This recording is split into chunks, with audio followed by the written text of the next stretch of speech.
సూర్యాపేట జిల్లా రాఘవపురంలో కొమ్ము రామయ్య అనే రైతును భయ చిన్నకోటయ్య దౌర్జన్యంగా కర్రలతో దాడి చేసి భయభ్రాంతులకు గురిచేస్తున్నారని బాధితుడు కూతురు కళ్యాణి ఆరోపించారు. తమకు న్యాయం కావాలని డిమాండ్ చేశారు.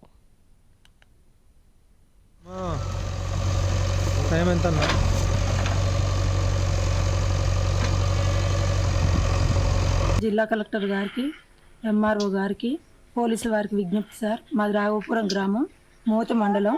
మా నాన్నగారి పేరు కొమ్ము రామయ్య. వాళ్ళ కూతుర్లో మేము. మాకు వ్యవసాయ భూమి మా పసుపు కుంకుమల కిందకి ఇచ్చిరండి. మేము ఎన్ని రోజుల నుండి ఇక్కడ లేము, సూర్యాపేటలో ఉన్నాం. మా నాన్న, మా తమ్ముడు, మేము అందరం సూర్యాపేటలో బ్రతుకు తెరువు కోసం వెళ్ళినాం సార్. మేము లేని టైంలో మా భూమిలో బాట పెట్టుకున్నారు సార్. 10 గుంటల భూమి తీసుకొని మమ్మల్ని ఇబ్బంది పెడుతున్నారు. ఈరోజు మా భూమి మేము దున్నుకోవడానికి వస్తే మమ్మల్ని కొట్టి దౌర్జన్యంగా గత ప్రభుత్వంలో ఉన్న సర్పంచ్ గారి దౌర్జన్యంతో రాళ్ళు బాతుకొని మమ్మల్ని బెదిరించారు సార్. మేము భయభ్రాంతులకు గురై మేము వెళ్ళిపోయినాం సార్. ఓ 20-30 మంది వచ్చి మమ్మల్ని బెదిరించారు. ఆ భయానికి మమ్మల్ని ఏమైనా చేస్తారేమోనని వాళ్ళకి నేర చరిత్ర ఉండడం వల్ల మేము పారిపోయినాం సార్. ఈరోజు వచ్చి మాది మేము చేసుకుంటామంటే మమ్మల్ని చేసుకోనివ్వకుండా కట్టెలు పట్టుకొని మా ట్రాక్టర్కి అడ్డొచ్చి మమ్మల్ని బెదిరిస్తున్నారు సార్. ఏది ఉన్నా మీరే న్యాయం చేయాలి సార్. కలెక్టర్ గారు, ఎంఆర్ఓ గారు, పోలీసు వారు ఏ చిన్నది జరిగినా కానీ వాళ్ళే బాధ్యులు, వాళ్ళే కారణం సార్. ఇదివరకు మర్డర్ కేసులు చేసి వాళ్ళకి చాలా నేర చరిత్ర ఉంది. మేము భయపడుతున్నాం సార్. మా నాన్న పెద్ద మనిషి, మాకు పోరాడే వాళ్ళు ఎవరు లేరు.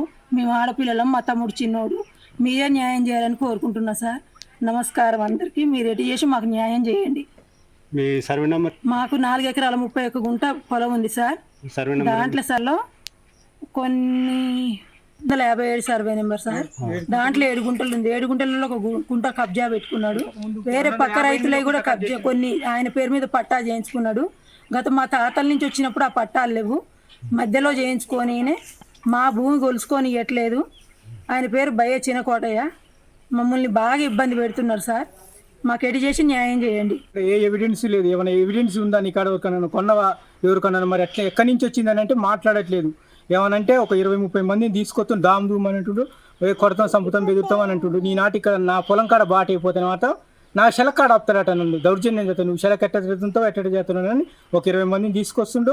ట్రాక్టర్కి అడ్డం పడుతున్నాడు. నన్ను పొలం దున్నని ఇట్లా, శెలక దున్నని ఇట్లా. నేను ఇక్కడ బాట ఆపితే అక్కడే నేను ఆపుతాని అంత వచ్చి ఏ పెద్ద మనిషి మాట్లాడేటట్లేదు. ఆయన గతంలో మర్డర్ కేసులో పోయి వచ్చిండు. ఏ పెద్ద మనిషి మాట్లాడట్లేదు. పెద్ద మనిషి మాట్లాడినా కూడా లోపల కలుపుకుంటుండు. పెద్ద మనుషులందరూ ఆకట్టుతుండు. ఏ పెద్ద మనిషి అయినా సరే ఏం కరెక్ట్ న్యాయం జరగట్లేదు. ఏమైనా మాకు ఎంఆర్ఓ గారు కానీ, కలెక్టర్ గారు కానీ, పోలీస్ వారు కానీ ఏదైనా ప్రొటెక్షన్ ఇచ్చి మమ్మల్ని మీరే ఆదుకోవాలని కోరుతున్నామండి సార్.